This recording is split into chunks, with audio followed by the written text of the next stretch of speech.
Greetings, YouTubians, and welcome back to Wayne Sharp World, where today we are taking a look at a new knife from Remet, and I guess technically it's new.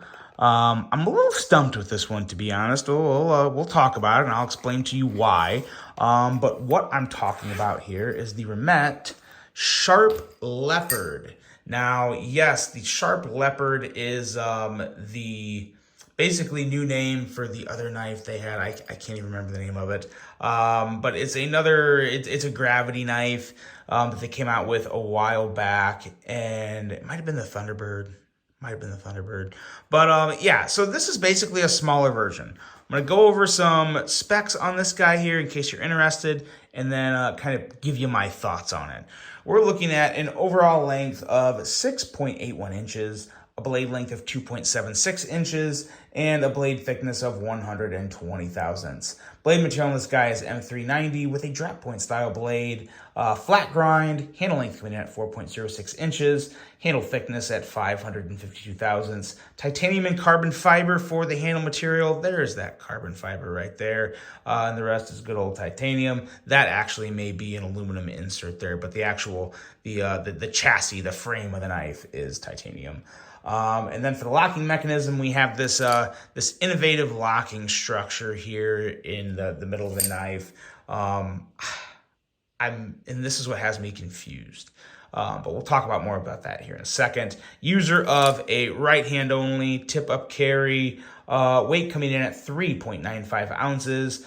Prices on this are pretty hefty. And to be honest, I think it's a little more than I'd really be willing to pay for something like this. $258.50. The materials are not the problem. It's more just the overall user experience of the knife, in my opinion. It also comes with the sheath. If for some reason you'd want to take the clip off or even leave the clip on, you could technically leave the clip on and I guess stick it in there. That's why they have that little cutout there. So yeah, they have the sheath. I personally would not use the sheath, but it's nice they stick it in there for those who may consider that.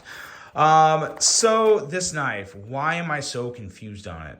Well, that reason is because when they came out with the first version utilizing this innovative locking structure, and I will say it is innovative. It was very interesting. I was very interested in the first version when it came out, and I want to say that was the Thunderbird. But the only real difference here that I'm seeing and feeling is the size. This is a smaller version of a Thunderbird. It's got a 2.76 inch blade. The other blade I want to say was like somewhere between 3 and 3.25 inches, something like that. So they basically made it a little smaller. And from what I can tell here, they didn't really change anything with the actual locking structure here. It's the same.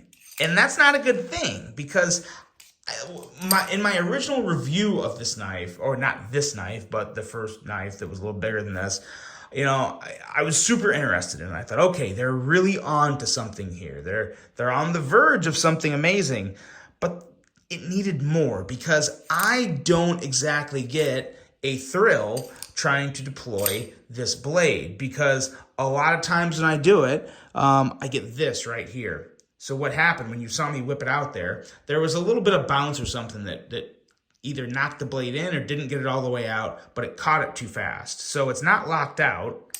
Now it's locked out.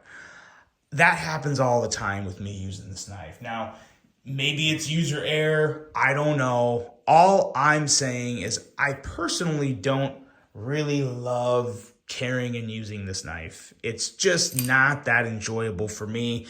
And a lot of it has to do with this innovative locking structure, they call it. Yes, it's innovative. Yes, it has potential to be great, but they haven't made it great yet. It's just, in my opinion, it's not that enjoyable. And to just make a smaller knife and put the exact same locking structure on it without making it any better, to me is not good.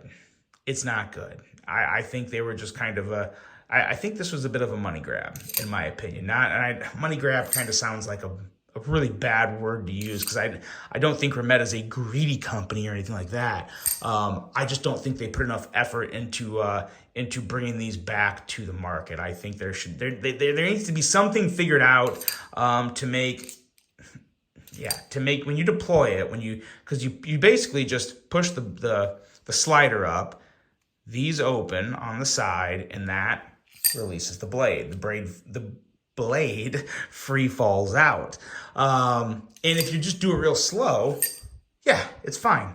It works. It works just fine. No issues. It locks out really well. No issue.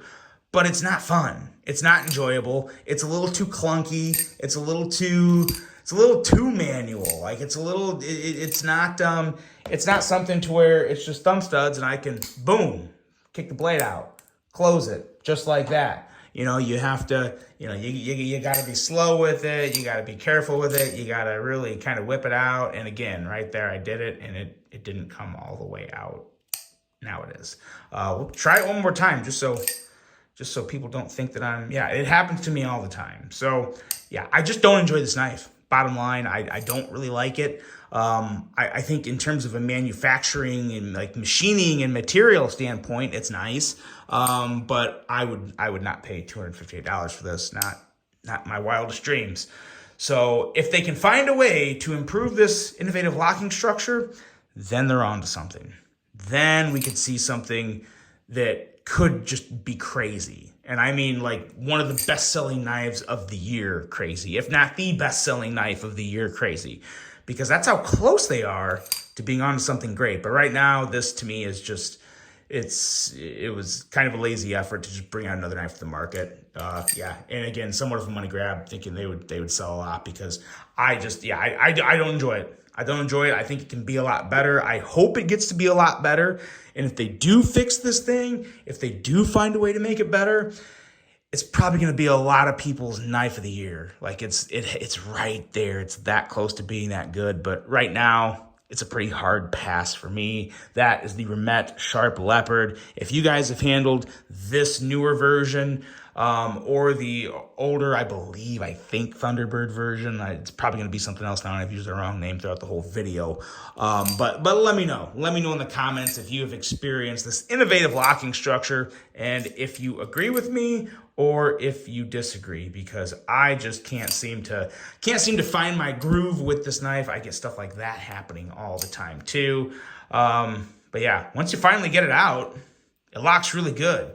But yeah, getting it out is a problem. That's it, guys. Let me know what you think of the Remet Sharp Leopard. I really hope you enjoyed this video. Hope you have a great rest of your day. And until the next one, I'm out.